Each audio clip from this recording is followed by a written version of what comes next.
Oh, come on, look at him, Oh, he's look at naked! you. Oh, look at him! Oh, you're so freaking You see cool. those pants? What What are those? Ah, Wait, fans? Well, What? at least he has pants. Has this ever happened to you? Are you poor and downtrodden in Deadside? Then this is the video for you! Guys, this is going to be a little guide video on how to get started, start stacking those fat stacks of cash and become the ultimate Chad in Deadside.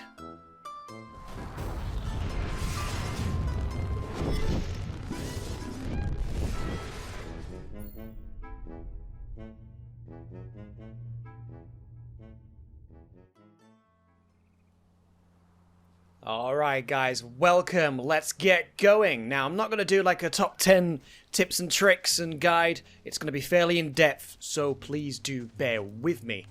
We'll try and cover as much as humanly possible, and people are always complaining in the side chat down the left. So guys, the server I'm playing on is the community server, it belongs to me, feel free to join, there will be links, but let's get on with the actual guide. So, let's quickly talk about the game itself. It's not DayZ, okay guys? Let's get that out of the way. It's a convenient comparison in certain respects, but not a lot. The game has a lot more in common with the original mod. So the original Arma 2 and Arma 3 DayZ mods, all those versions, Epoch, Overpoch, DayZ Overwatch, that kind of thing. It has a lot more in common with that. The PvP is quick, fast and easy. Loot is quite plentiful. There's birds in the trees and woodpeckers. Good God, I thought someone was coming up behind me then. There's a lot of that in the game. So let me show you guys the map first. Let's ignore that. We'll pull up the map. So this is the world map as it stands. So the rest of the map has not been expanded into just yet. We are in this area here, which while it looks quite small, it does take quite a while to get across the map. From this safe zone to this safe zone is about 3 point something kilometers. So it'll take you about 5 minutes, maybe 8 minutes to run from one side to the other. So if you went across ways, it'd be a little bit longer. So the map is quite large. It's fairly varied. There's a few places of interest. These little white dots here, these can be anything, but this one's a military base, which I recommend going to. This is obviously a town because it's named. Most of these ones that are named are towns or villages, that kind of thing. Other little grey dots like this that are just out on their own tend to be either small huts, little buildings, sometimes it's like a small military zone. So they're worth going to loot really early on in the game. Now this is a safe zone, and this is the safe zone area. So if you're familiar with the Arma series, again the DayZ mods, you'll be very familiar with how this works. And of course DayZ standalone with its mods now also sometimes has these trader zone and safe zones. This is a mission here, this is an easy mission with the chevron. You can always look to this guide up here, the legend, so you can see how difficult things are going to be. At the moment there are no events as far as I'm aware, and you can put down the tactical markers, all that good stuff. So that out of the way, if you look to the bottom left hand corner of the screen, there is your health at 100, your food levels with the knife and fork there, and your water levels. So you start off with absolutely nothing. You normally have a lighter and a torch, that kind of thing down here, but I've chucked those away. You'll normally start with your pants and a few miscellaneous things. So the first thing you'll want to do, really, is head to your nearest town. You could go exploring if you like, go to the safe zone, but there won't be anything you can do until you've got some money. So the best thing to do, straight away, is to get your loot on. And the extra sound effects are really disturbing. It keeps sounding like there's someone behind me. Another important thing to note while you're running around, guys, if you see any tracks like this, these sort of, not quite roads, but pretty much roads, AI, randomly, will be walking down the roads, sometimes walking around specific areas as well, the military bases naturally, but sometimes they'll just be wandering around through towns, and generally you'll find them wandering around down roads and dirt tracks. They are very hard to fight. They are basically AI that have been programmed by CSGO sweat lords, and they will quite happily just aimbot you. So don't assume you can just go charging into AI with a pistol and come out on top. You might be lucky enough to do so, especially if you cheese the AI, but I would recommend, if you're going to try and challenge the AI, at least get a shotgun or something before trying to run in there, and use the cover. Don't use a skinny tree, because you're not going to fit behind this very well, and they'll clip you. Try to fight them in towns, somewhere where there's plenty of cover. so you might get away with it. So we're going to run into this town down here to see if we can get our loot on. Now, I haven't heard any shots, so I don't know if there's any players down here, but the server is half full at the moment. So there is always the possibility that somebody will try and kill us while I'm in the middle of trying to make a video. But we'll see. So here's a typical little town. Again, you might come across AI down here. Now that is something very, very good. Batteries are worth quite a lot to sell. You'll get 10k at a trader for a car battery, so definitely worth doing. So one thing you'll notice here, guys, when we look at this, is that we have the option to pick up or tear it into rags. If you tear it into rags, then you've got something to heal with. Now, a normal dirty rag like this heals you for about 5 HP. So if you put that in our hotbar, that's 5 HP. But if we go into the crafting tab, and then go into medicine, if we were to get 2 more rags, and then either some rubbing alcohol, some moonshine, or some vodka, then we can make a sterilized rag. Now that will heal you for quite a few more points. So always try and craft those where you can, but you can always get a massive stack of these. There's no penalty. It's just going to give you 5 HP per one. So we would get 10 HP back from these 2 rags. So if you've got a big stack of 10, do the math, you can actually soon get your health back. Now this is very good. This untextured box here, if you see any of these at any area, always open them, because there's a good chance of some very good loot in here. So there's some better trousers. So if we drop those on the ground, we will drop that on the ground as well. We'll put these trousers on. So we've got a drink, got some food, shotgun, and some shotgun rounds. We'll drag those all in. So these hunter trousers have extra inventory slots compared to the trousers that we were wearing. So if we go on the ground now, we'll tear those into rags, and then we'll stack these together. Most items stack to a set amount. We do want that battery though.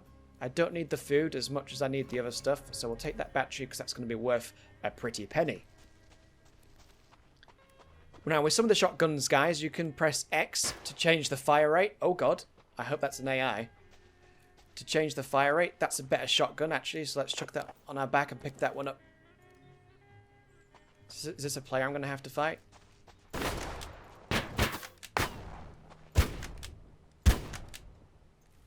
No, that was AI, I think. Yeah, that was AI.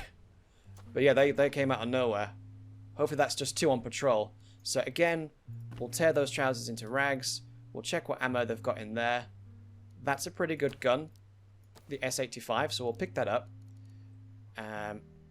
Again, at this point, we're going to have to sacrifice a few things. Actually, no, we don't, because we'll take his jacket, and then we'll stack that.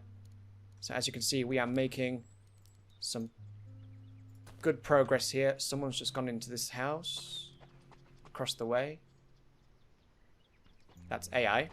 It's just gone climbing up the box.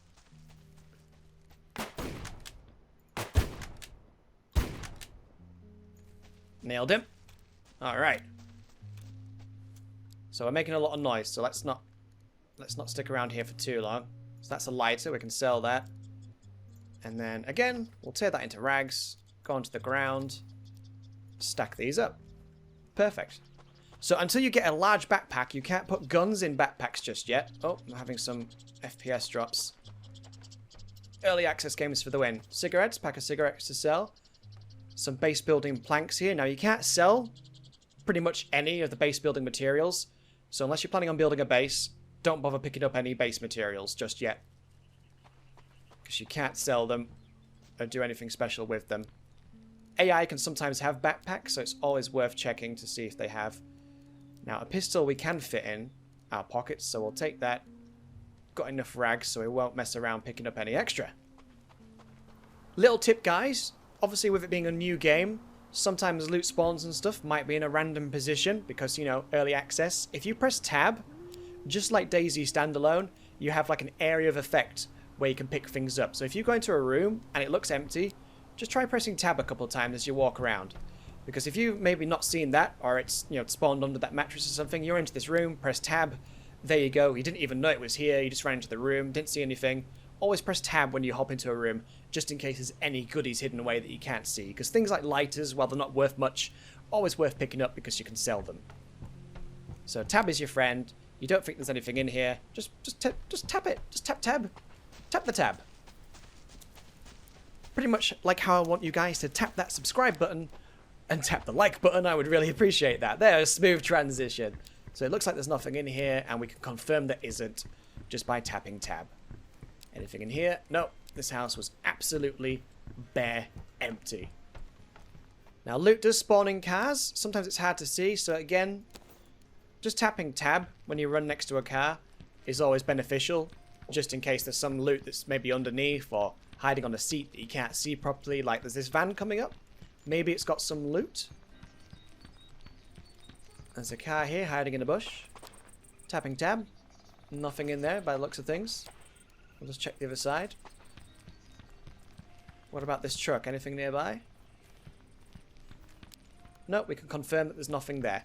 Now this also works, the area of effect, with bases. So if you're building a base, don't put your storage right next to walls because people could just tab outside your base, see that there's storage, and access it. So be careful with that.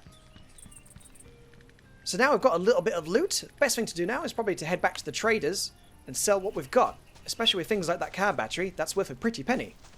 So we'll go back and I'll introduce you guys to the traders. While we're running this way, guys, a lot of people can't seem to find the VoIP, the Voice over Internet Protocol voice chat button. For some reason, in this game, they've decided to map that to F6. So just go into your options, settings, controls, into your options, and then scroll down, and you'll find somewhere along on here. Where's it gone? It has vanished. Ah, voice chat toggle. That's normally on F6, which is possibly the worst position on the keyboard to ever put voice chat. So I've got it rebound to my mouse button because that's just a lot easier. And then just click apply and then click OK. And then you've got your voice chat mounted to a button that makes a lot more sense. So this flag identifies that the safe zone is here. So it's a big circle identified by these red flags. So past this point, people can't kill you. They can steal your loot though if you drop it on the floor. So if you're ever moving stuff around in your inventory and or planning to drop things or craft anything, make sure you do it away from people because they might try and steal. And people will, trust me. People will try and steal if you drop something. So this, guys, is the trader area. It's been updated perhaps since you last saw it. And now there's two traders. One does like the base materials, miscellaneous items, and then one guy does all the weaponry. So this is like the random bits and bobs guy. So in here we could sell the lighter for 100, sell that car battery, hell of a find, 10,000, sell the cigarettes, 400, and we could sell that drink, but might as well keep it because we're going to need it shortly. And then at this point, guys, you probably want to put your money away in your stash. Your stash storage here at the traders works only here. So there's two traders at the north and the south of the map. You get this storage free. This is a slightly larger storage because I'm a backer for the game. So normally it's half this size, but still plenty of storage for you to store stuff. And as you can see, stacking fat stacks. 138k. And this is how you get there. Grinding to begin with, and then killing players, getting their loot, coming back here, selling it, rinse, repeat, do a mission, rinse, repeat. Maybe not everyone's cup of tea, but I like the Fast and Furious PvP, taking on AI, taking on players, taking on both at the same time in some cases. Yeah, lots of fun. So we've sold that, and then we'll go over to the other trader so you can see this guy. The very bald man. The bald Russian man. Now at this point, you may need to reach a decision depending on your loot. At this point, you may decide just to sell absolutely everything, and then you would normally start with a knife and then run around, try and knife AI or knife players and ambush them and not risk any loot. By all means, do that, but you might want to keep maybe just like the shotgun or something. This guy here is a one-hit kill, unless someone's wearing a bunch of armor. So it can be worth holding on to weapons that you loot to begin with, just so you can keep getting more loot easier. But like I say, if you're feeling brave, run around with that knife and try to get kills without risking any equipment in the early days until you can start building up these kind of stacks. So yes, what else was I describing before the server restart? The traders, yes, there's two traders, so your storage is not linked to both. So if you operate in the north a lot and store your money up here and all your items, if you go down south, you won't have access to that stuff.